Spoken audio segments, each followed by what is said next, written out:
नमस्कार दोस्तों, आज हम बात करने जा रहे हैं जिस मुद्दे पर, वो एक ऐसा इशू है जो सिर्फ बॉर्डर सिक्योरिटी का इशू नहीं रहा, बल्कि national security, politics, demographics, elections और सोशल स्टेबिलिटी से डायरेक्टली कनेक्ट हो चुका है।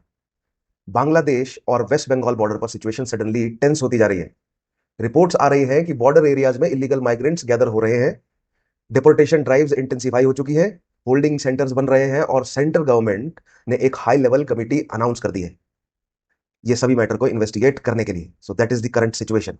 डिपोर्टेशन इंटेंसिफाई हो चुका है, होल्डिंग सेंटर क्रिएट कर दिए गए हैं और माइग्रेंट्स जो है वो गैदर होते जा रहे हैं अराउंड दी बांग्लादेश बॉर्डर।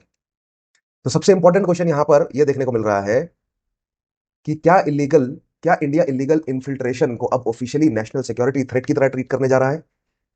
सबसे पहले आइए समझते हैं कि करंट सिचुएशन को और गहराई में समझने की कोशिश करते हैं। वेस्ट बंगाल एडमिनिस्ट्रेशन ने इलीगल बांग्लादेशी माइग्रेंट्स के अगेंस्ट डिपोर्टेशन और वेरिफिकेशन ड्राइव्स इंटेंसिफाई कर दी है, स्पेसिफिकली मालदा और मुर्शिदाबाद वाले एरिया में। इन डिस्ट्रिक्ट्स में टेम्पररी होल्डिंग सेंटर्स एस्टेब्लिश किए गए हैं। गवर्नमेंट इनको 3D फ्रेमवर्क के अंडर एक्सप्लेन कर रही है। गवर्नमेंट कह रही है ये एक 3D फ्रेमवर्क है। क्या है 3D फ्रेमवर्क? 3D है: डिलीट, डिटेक्ट एंड डिपोर्ट। और क्या मतलब है इनका? डिटेक्ट करने का मतलब इलीगल माइग्रेंट्स को आइडेंटिफाई करो, डिलीट करने का मतलब ऑफिशियल डेटाबेस से सस्पिशियस एंट्रीज को रिमूव करो, और डिपोर्ट यानी कि वेरिफिकेशन के बाद अगर कोई व्यक्ति पकड़ा जाता है जिसके पास फर्जी डॉक्यूमेंट है या वो प्रूव नहीं कर पाया अपने सिटीजनशिप को, इंडियन सिटीजनशिप को, तो उसे डिपोर्ट किया जा सकता है, बांग्लादेश भेजा जा सकता है। नाउ अभी इसी समय ये जो है वो मुद्दा इतना क्यों बड़ा हो गया, इतना क्यों गरमाया हुआ है ये? तो इलीगल इमिग्रेशन का इशू बंगाल पॉलिटिक्स में काफी टाइम से एग्जिस्ट करता है। ऐसा नहीं है कि सिर्फ अभी गर्म हुआ है, लेकिन अभी थोड़ा सा बहुत अग्रेसिव हमें जो है वो मूव्स गवर्नमेंट की तरफ से देखने को मिल रहे हैं। ना इलेक्शन कैंपेन्स में रिपीटेडली ये क्लेम्स आए थे कि इन्फिल्ट्रेशन बढ़ रहा है, यानी कि बांग्लादेश से बहुत ज्यादा लोग जो है वो मूव कर रहे हैं वेस्ट बंगाल की तरफ। फेक डॉक्यूमेंट्स सर्कुलेट हो रहे हैं, डेमोग्राफिक चेंजेस आ रहे हैं, यानी कि एक क्षेत्र में बहुत तेजी से डेमोग्राफी जो है वो चेंज हो रही है। Number of people based on let's say caste, based on religion, based on gender, तेजी से जो है वो नंबर्स चेंज हो रहे हैं, right. So that is demographic change. Welfare burden जो है वो सरकार पर इंक्रीज हो रहा है, क्योंकि ऑब्वियसली गवर्नमेंट को सर्विसेज तो प्रोवाइड करनी है। ये पहला रीजन है। दूसरा रीजन है नेशनल सिक्योरिटी कंसर्न्स। अथॉरिटी के अकॉर्डिंग इलीगल नेटवर्क्स का रिलेशंस हो सकता है यहां पर, यानी कि जो इन्फिल्ट्रेशन बढ़ रहा है उनके साथ स्मगलिंग बढ़ेगी, फेक आईडीज आएंगे, ह्यूमन ट्रैफिकिंग और अन्य कई तरह की ट्रैफिकिंग होगी, कई क्रॉस बॉर्डर्स क्राइम होंगे। यहां पर क्राइम करके लोग उधर भाग जाएंगे या उधर से क्राइम करके लोग इधर आ जाएंगे, राइट।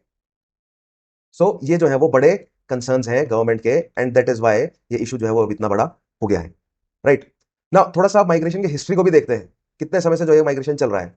1947 के पार्टीशन के टाइम से, 1947 में इंडिया का पार्टीशन हुआ, वेस्ट बंगाल इंडिया में गया और ईस्ट बंगाल ईस्ट पाकिस्तान बना, याद है आप लोगों को। देन 1971 में बांग्लादेश वॉर होता है, मिलियंस ऑफ रेफ्यूजीज इंडिया आते हैं, स्पेशली वेस्ट बंगाल, असम और त्रिपुरा में during that time, war time में। उसके अलावा इकोनॉमिक माइग्रेशन होता है। 1970s के बाद इकोनॉमिक माइग्रेशन इंक्रीज हुआ। रीजन बांग्लादेश में पॉवर्टी, बाढ़ का आना, बिकॉज वहां पर डेल्टाज हैं, मेन दो बड़ी रिवर गंगा और ब्रह्मपुत्र के डेल्टाज हैं उधर, राइट। अनएम्प्लॉयमेंट और पॉलिटिकल इंस्टेबिलिटी के चलते लोग माइग्रेट करके भारत आ गए। उसके अलावा फेक डॉक्यूमेंट प्रॉब्लम है।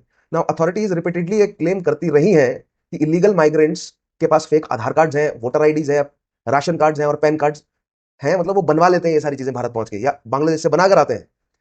यहां बिगेस्ट चैलेंज जो है वो क्रिएट होता है गवर्नमेंट के सामने। Document possession automatically citizenship prove नहीं करता। मैंने अपनी पॉलिटी की क्लासेस में कई बार समझाया है कि अगर आपके पास डॉक्यूमेंट्स है, that doesn't prove your citizenship, right. You are citizen, that's why you are given the document. Your documents doesn't prove your citizenship. फिर आप कहेंगे सर फिर सिटीजनशिप क्या चीज प्रूव करती है? Will discuss that in classes. So अब legal framework क्या कहता है? So that is the history of migration. Legal framework क्या कहता है कि जो फेक डॉक्यूमेंट जो प्रॉब्लम है, like I said, fake Aadhaar card है, फेक वोटर आईडीज है, वेरिफिकेशन और उनको वेरीफाई करने का चैलेंज है। लीगल फ्रेमवर्क क्या है? सबसे पहले है फॉरेनर्स एक्ट ऑफ 1946। इसके अंडर अगर गवर्नमेंट किसी पर्सन को फॉरेनर सस्पेक्ट करती है तो बर्डन ऑफ प्रूफ जो है वो उस पर्सन पर जाता है। उस पर्सन को प्रूव करना पड़ेगा अपनी सिटीजनशिप, ना कि सरकार। सरकार इन्वेस्टिगेट करेगी whether this person is citizen और नॉट। दूसरा है सीएए। नाउ सीएए डिबेट भी इसी इशू को पॉलिटिकली सेंसिटिव बनाता है, ठीक है। Now next is political debate क्या है फिर यहां पर, right. Burden of proof and CA, citizenship amendment act. Citizenship amendment act क्या बोलता है कि भैया भारत के आसपास के जो देश हैं वहां पर जो माइनॉरिटी में प्रोसिक्यूटेड नॉन मुस्लिम्स हैं वो भारत आ सकते हैं और उनको स्विफ्टली जल्दी से जो है वो हम कोशिश करेंगे कि सिटीजनशिप दे दी जाए, राइट। लेकिन बांग्लादेश वाले एरिया से तो मेजोरिटी मुस्लिम माइग्रेंट्स जो है वो भारत में पहुंच रहे हैं, इन्फिल्ट्रेशन हो रहा है उनका। राइट। सो यहां पर सीए जो डिबेट है वो मैटर को और थोड़ा सा कॉम्प्लिकेट कर देती है। नाउ अब देखते हैं कि डिफरेंट पॉलिटिकल पार्टीज जो है वो उनकी पोजीशन क्या है। सो बीजेपी कहते हैं कि भैया इलीगल इन्फिल्ट्रेशन जो है वो एक नेशनल सिक्योरिटी के लिए थ्रेट है। उनका तो सिंपल सा स्टांस है कि अगर कोई इलीगली भारत में आ रहा है तो चांसेस आर कि भैया वो किसी ना किसी तरह का क्राइम करके या क्राइम करने की टेंडेंसी से जो है वो भारत पहुंच रहे हैं, तो एक नेशनल सिक्योरिटी के लिए थ्रेट तो है। राइट, बिल्कुल है, डेफिनेटली मान सकते हैं। क्योंकि अगर मान लीजिए 100 लोग आ रहे हैं, 100 में से लेट्स से 80 लोगों की जनरल प्रॉब्लम थी, वहां पर भूख भूखमरी थी, मरने के मतलब जान को उनको फंसी हुई थी, तो मजबूरी में उनको अपना घर बार छोड़कर आना पड़ा। कोई अपना घर नहीं छोड़ना चाहता, मजबूरी में घर छोड़कर उनको भारत की तरफ आना पड़ा। राइट, मान लेते हैं 100 में से 80 लोग मजबूर थे, लेकिन 20 लोग जो है वो उनमें से ऐसे भी होंगे जो कुछ ना कुछ खुराफात करने भारत पहुंचेंगे। सो यस, जो रूलिंग पार्टी है उनकी पोजीशन जो है वो यहां पर ठीक है इस मामले में, लेकिन ऑपोजिशन की पोजीशन भी ठीक है। राइट, क्योंकि ऑपोजिशन का कहना यह है कि जो रॉन्गफुल टारगेटिंग होगा और कम्युनल पोलराइजेशन होगा, इसका रिस्क जो है वो यहां पर बना रहता है। यानी कि जब सरकार अगर डॉक्यूमेंट्स वेरिफिकेशन करने, डिटेक्ट करने जब पहुंचेगी, तो जिसके पास ओरिजिनल डॉक्यूमेंट, जो मान लीजिए ओरिजिनली सिटीजन है लेकिन अपने कागज वो प्रोड्यूस नहीं कर पाया या सरकार को कन्विंस नहीं कर पाया, है ना, यानी कि इन दिस प्रोसेस अगर इनोसेंट लोग टारगेट हो गए, राइट, और at the same time it can create some sort of religious disharmony, एक पोलराइज रिलीजन के बेसिस पर पोलराइजेशन का रिस्क जो है वो बना हुआ है। Right, so definitely human right issues तो है ही, ठीक है, बिकॉज जो रिफ्यूजीज हैं उनको आप किस तरह ट्रीट करेंगे, अच्छे से ट्रीट करेंगे या नहीं, जो कैंप्स अगर आप बनाएंगे इन सब चीजों के लिए, क्योंकि इन पर काम, कैंप्स वगैरह बनाने पर काम शुरू हो गया है। राइट, तो वहां पर क्या, किस तरह का बिहेवियर जो है उन लोगों के साथ किया जाएगा, सो दैट इज अनदर कंसर्न। अब फाइनल देखते हैं अमित शाह कमेटी क्या कहती है। So home minister Amit Shah ने एक हाई लेवल कमेटी अनाउंस की है। कमेटी का ऑब्जेक्टिव क्या है कि डेमोग्राफिक मॉनिटरिंग की जाए, सिक्योरिटी असेसमेंट किया जाए और जो एबनॉर्मल पॉपुलेशन शिफ्ट हो रहा है उसे आइडेंटिफाई किया जाए। राइट, ये जो है वो बेसिक फंक्शन है इस कमेटी का, डेमोग्राफिक मॉनिटरिंग, यानी कि कंटिन्यूअस असेसमेंट करना है कि पॉपुलेशन सेंसिटिव एरिया में कितनी और कैसे चेंज हो रही है। कई डिस्ट्रिक्ट्स जो है वो उन्होंने मार्कआउट करी है। नेशनल सिक्योरिटी फोकस यानी कि strengthening internal security bye identifying illegal infiltration and related risk. और उसके अलावा हाई लेवल पर इन्वेस्टिगेशन जो है वो शुरू कर दिया गया है टू चेक वेदर लोगों के पास डॉक्यूमेंट्स जो है वो ठीक है या नहीं। So that's the Amit Shah committee. अभी अमित शाह जी ने ये अनाउंस किया है कि बड़े लेवल पर रिएक्शन लेंगे। राइट, नाउ इसके बदले में बांग्लादेश का क्या रिएक्शन है। सो बांग्लादेश अथॉरिटीज का कहना है कि deportation proper official verification process के थ्रू होना चाहिए। आप डिपोर्टेशन करिए, जो इलीगली गया है उसको वापस भेजिए, लेकिन उसके लिए एक प्रॉपर ऑफिशियल वेरिफिकेशन प्रोसेस को फॉलो करना बहुत जरूरी है। राइट, बॉर्डर गार्ड बांग्लादेश ने कहा है कि बॉर्डर गार्ड जो है बांग्लादेश के, उन्होंने पेट्रोल्स जो है वो इंक्रीज कर दिए हैं, क्योंकि अगर सरकार इस तरह के डॉक्यूमेंट वेरिफिकेशन कर रही है और जिनके पास नहीं है वो भाग के जाएंगे वापस। राइट, तो जो इन्फिल्ट्रेशन का इशू इंडिया को है वो बांग्लादेश को भी तो है। अगर यहां से लोग भागकर उधर जा रहे हैं तो बांग्लादेशी भी तो ये मान सकता है ना कि अगर 100 लोग आ रहे हैं, 80 मजबूर हैं आने के लिए, तो 20 उनमें से खुराफात करने बांग्लादेश भी जाएंगे।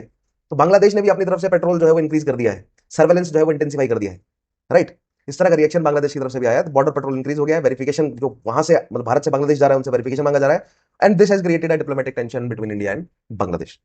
सो फाइनली इंडिया के लिए क्या इशू है, is it a national security और पॉलिटिकल डिबेट। सो बॉर्डर इशू तो है, देखिए हमेशा से ही भारत और बांग्लादेश का जो बॉर्डर है वो पोरस रहा है। ठीक है, इलीगल माइग्रेंट का जो इशू है वो politics, security, demographics, economy, diplomacy, इन सबसे जुड़ा हुआ है, सबसे कनेक्टेड है। राइट, और आने आने वाले मंथ्स में ये इशू और पॉलिटिकली इंपॉर्टेंट होने वाला है, आप देखते रहिएगा। राइट, क्योंकि डेमोग्राफी का कंसर्न जो है वो सरकार बार बार बोलती रही है, रूलिंग पार्टी, कि भैया डेमोग्राफी के लिए वो कंसर्न है। सिक्योरिटी चैलेंजेस ये पोज करता है और डिप्लोमेटिक इंपैक्ट जो है वो इसका है, क्योंकि अगर बांग्लादेश से हमारे रिलेशनशिप खराब होते हैं तो चाइना इस चीज का फायदा उठाएगा। देखिए साउथ एशिया में स्टेबिलिटी होना बहुत जरूरी है। इंडिया के लिए क्या चाहिए, हम बिग ब्रदर हैं, हम सबसे बड़ी इकॉनमी है साउथ एशिया की। हमारे लिए तो यही फायदे की बात है ना कि हमारे आसपास के सारे देश स्टेबल हो, उनकी, इवन पाकिस्तान, कि वो देश स्टेबल हो, उनकी इकॉनमी स्टेबल हो और हम उन्हें बेचें, है ना, हम प्रोड्यूस करें और हम उन्हें बेचें। Right, that is the objective, हमें प्रोडक्शन बढ़ाना है ताकि हम बाकी देशों को बेच सके और सोना जो है बाकी देशों से हमारे पास आ सके, बुलियन हमारे पास आ सके, फॉरेन रिजर्व हमारा जो है वो इंक्रीज हो। राइट, सो आस पड़ोस के देशों में स्टेबिलिटी रहना, उनके साथ अच्छे डिप्लोमेटिक रिलेशनशिप रखना is in benefit of us only, हमारे बेनिफिट के लिए। Right, so that is all for today. Now lastly the announcement, batch जो है वो शुरू हो रहा है। Join our batch, attend our demo classes, make sure कि आप हमें कांटेक्ट जरूर करें for UPSC CSC as well as for HAS and allied services. So that is all for today, मिलते हैं नेक्स्ट क्लास में, तब तक के लिए अपना ध्यान रखिए, take care, have a nice day, जय हिंद।